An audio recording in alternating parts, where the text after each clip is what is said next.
مولا علی فرماتے ہیں کہ خدا کچھ چیزوں کو جسم دیتا ہے، تمہارے مال کو جسم دے گا، تمہاری اولاد جسم کی صورت میں تمہارے سامنے کھڑی ہو جائے گی۔ فرمایا 3 جسم آئیں گے، 2 جسم بڑے موٹے اور ہٹے کٹے۔ مرنے والا جب بدن سے روح نکل جائے گی تو 3 جسموں کو دیکھے گا، پہلے جسم سے پوچھے گا بتا تو کون ہے؟ کہے گا کہ تم یہاں کھڑے ہو میری مدد کے لیے آئے ہو؟ کہے گا جی مالک تیری مدد کے لیے آئے۔ اچھا کہاں تک میری مدد کرو گے؟ کہاں تک اس سفر میں میرا ساتھ دو گے؟ تو وہ جسم کہے گا مالک ہم قبر تک آپ کے ساتھ رہیں گے۔ کیا کرو گے میرے لیے؟ کفن خرید لیں گے، ایمبولنس کا بندوبست کریں گے، قبر کے کھدوانے کی مزدوری دے دیں گے، آپ کے لیے 1-2 مجلسیں کروا دیں گے، یہ آپ کے لیے ہم کر سکتے ہیں۔ کہا آگے؟ کہا نہیں آگے ہم نہیں آ سکتے۔ کہا تم ہو کون؟ کہا میں تمہارا مال ہوں، اور مال یہیں تک کام آئے گا۔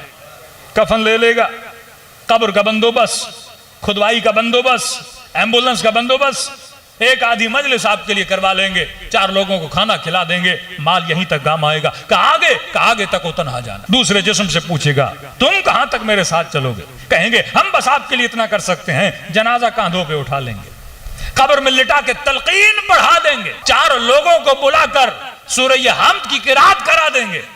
کہ تم ہو کون؟ کہ ہم تمہاری اولاد ہیں، یہاں تک آپ کے ساتھ دیں گے۔ کہ آگے؟ کہ آگے ہم نہیں آ سکتے۔ میرے معصوم فرماتے ہیں ایک تیسرا جسم بڑا نحیف اور کمزور کھڑا رہے گا، 2 موٹے اور ہٹے کٹے، جن کو کھلایا بھی پلایا بھی، جن کی طرف توجہ بڑی تھی، مال کمانے پہ توجہ، اولاد کے بنانے پہ توجہ، لیکن فرمائیے تیسرا جسم جو بڑا کمزور ہوگا، اس جسم سے کہے گا کہ تم کون ہو اور کہاں تک میرے ساتھ چلو گے؟ آواز آئے گی جناب میں قبر میں بھی تمہارے ساتھ ہوں گا، آگے کا آگے بھی تمہارے ساتھ چلوں گا، پوری برزخ میں تمہارے ساتھ ہوں گا، قیامت کے دن بھی تمہارے ساتھ ہوں گا، اگر جہنم کی طرف گئے وہاں بھی تمہارے ساتھ، اور اگر جنت کی طرف گئے وہاں بھی تمہارے ساتھ۔ تعجب سے کہے گا تم اتنے کمزور کہ تم نے میری طرف توجہ نہیں دی، ان 2 جسموں کو موٹا کرتے رہے لیکن مجھے تم کمزور کرتے رہے، جبکہ میں دنیا میں بھی تمہارے ساتھ تھا، قبر میں بھی تمہارے ساتھ ہوں، برزخ میں بھی تمہارے ساتھ ہوں، آخرت میں بھی تمہارے ساتھ چلوں گا۔ آواز آئے گی تم ہو کون؟ تو جواب دے گا میں تمہارا عمل ہوں، جس کی طرف تمہاری توجہ بہت کم تھی، اور اگر تم اعمال کو جمع کرتے تبھی کہا فَهُوَ فِي عِيشَةٍ رَاضِيَةٍ۔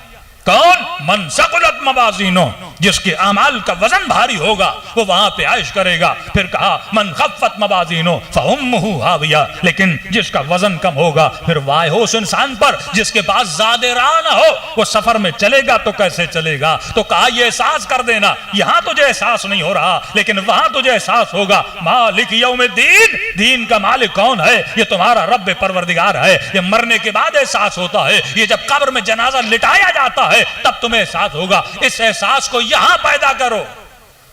اگر یہ احساس دنیا میں آ گیا کہ مالک حقیقی کون ہے تو پھر دنیا میں کوئی مظلوم نہ رہے، کوئی ظلم نہ کرے، کوئی کسی کے ساتھ زیادتی نہ کرے، کوئی کسی کی مال میں آنکھیں نہ ڈالے، پھر ہر انسان ایسے زندگی گزارے جیسے انبیاء نے گزاری، جیسے اولیاء نے گزاری، جیسے حبیب ابن مظاہر نے گزاری، جیسے حر نے گزاری۔ پھر کربلائی معاشرہ بن جائے گا جب اس نفوس تک انسان پہنچ جائے کہ واقعاً حقیقی مالک کون ہے؟ پروردگار عالم ہے۔ صلوات پڑھے محمد و آلہ محمد۔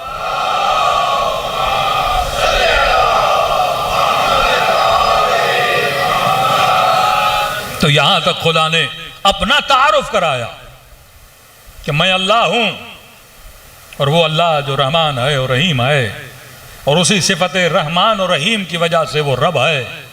اب کیونکہ پالنے والا the manager of universe خدا ہے تو لہٰذا مالک یوم الدین بھی کون ہے؟ وہ خدا ہے۔ اب میری ڈیوٹی کیا ہے؟ جنتی بننا چاہتے ہو، مومن بننا چاہتے ہو، صف اہل ایمان میں آنا چاہتے ہو تو اللہ ڈیوٹی بتا رہا ہے۔ یہ وہ سبق ہے جو ہر مسلمان اپنی نماز میں پڑھتا ہے، جو اپنے بچوں کو، جو اپنی بیٹیوں کو سمجھاؤ کہ بیٹا مالک کون؟ خدا ہے۔ اب اس کی ملوکیت کو جب میں نے مان لیا تو اب ڈیوٹیز میرے اوپر آ جاتی ہیں۔ جب تم نے اپنی عقل و شعور سے مانا کہ کوئی بنانے والا ہے، کوئی ہدایت دینے والا ہے، واللہ یہ بتائیے 7 سال کا بچہ، 8 سال کا بچہ اگر کسی اسکول میں نہ جائے وہ ABC نہیں لکھ سکتا، وہ الف ب نہیں لکھ سکتا، وہ ایک چھوٹا سا لیٹر نہیں لکھ سکتا، تو مطلب بن پڑھے کوئی کچھ لکھ نہیں سکتا۔ تو اس چڑیا کو کس نے پڑھایا؟ اس چونٹی کو کس نے پڑھایا؟ اس پوری کائنات میں جو پرندے اور چرندے زندگی بسر کر رہے ہیں، جو ایک اجتماعی اجتماعی معاشرہ بھی بعض لوگوں نے تشکیل دیا ہوا ہے. کس نے سکھایا اور کس نے پڑھایا؟ تو کوئی ہے جو سکھانے والا ہے، کوئی ہے جو اس کائنات پہ اپنی رحمت کی بارش کو نازل کرنے والا ہے. اب سوال ہے، جب یہ سمجھ لیا تو یہ سمجھو اس نے اپنا حق پورا کر دیا. وہ تم سے کچھ ڈیوٹیز مانگتا ہے، وہ کیا ہے؟ کہ کہو ایاک نعبد و ایاک نستعین. میں مالک ہوں.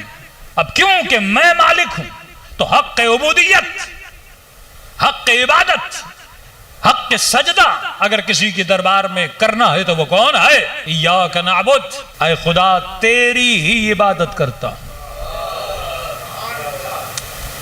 ہاں یہ بھی کہہ سکتے تھے نعبد و ایاک، اے خدا تیری عبادت کرتے ہیں، لیکن نہیں، تیری ہی عبادت کرتا ہوں.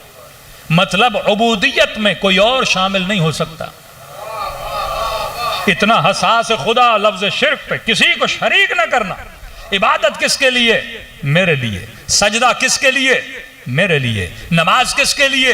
میرے لیے. ایاک نعبد، اے خدا تیری عبادت. ایک لطیف نقطہ ہے اس حمد میں، یہ نہیں کہا کہ اے خدا میں تیری ہی عبادت کرتا ہوں. ایاک، ہم تیری ہی عبادت کرتے ہیں. جبکہ سورہ حمد میں پڑھ رہا ہوں لیکن کہہ سب کی طرف سے رہا ہوں، اے خدا ہم تیری عبادت کرتے ہیں. یہ نقطہ ہے کہ جب عبادت کرو تو اجتماعی طریقے سے کرو. اللہ کو اجتماعی عبادت پسند ہے، انفرادی عبادت نہیں پسند. نہیں، مطلب ایاک نعبد صدق تب آتا ہے جب آدمی مسجد میں آ کے نماز پڑھے، تب ہے ایاک نعبد. مطلب خدا کو مسجد والی نماز گھر والی نماز سے زیادہ پسند ہے. اسے کہتے ہیں اجتماعی عبادت. دعا پڑھو تو اجتماعی، عبادت کرو تو اجتماعی. اے خدا تیری ہی عبادت کرتے ہیں. پھر بیچ میں ایک واو آیا. یہ ظریف نقطہ ہے جو اکثر شیعوں پہ تھوپا جاتا ہے، اور وہ ہے وَإِيَّاكَ نَسْتَعِينَ. دو ڈیوٹیز خدا نے ہم پہ رکھی کہ یہ دو کام تم نے کرنے ہیں. مالک میں، رحمان میں، رب میں، رزق و ہدایت دینے والا میں. اب تو نے کیا کرنا ہے؟ تیری ڈیوٹی کیا ہے؟ ایک تو عبادت کس کی؟ میری.